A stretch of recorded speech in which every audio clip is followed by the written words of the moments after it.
Hey guys, welcome to my channel Take a Sourav. I am Sourav Dutta and today in this video I am going to show you how to fix no bootable device found. A Dell latitude showing no bootable device found means the laptop cannot find an operating system Windows on the hard drive and SSD.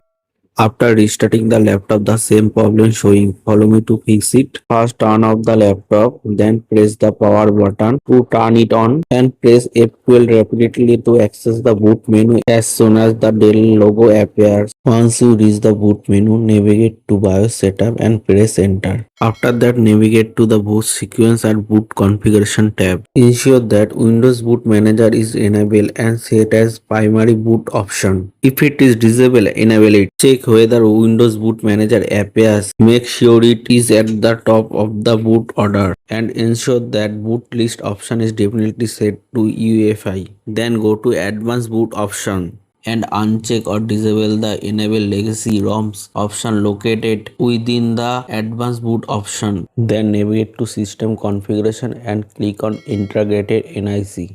Then uncheck enable UEFI network stack. Then click the apply button. Then click to OK button. You can try another solution if you don't understand anything about these matters.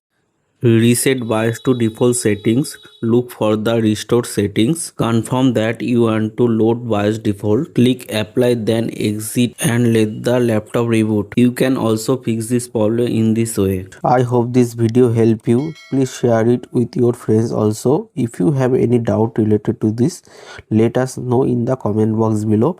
If you like the video, don't forget to like, share and subscribe to my YouTube channel.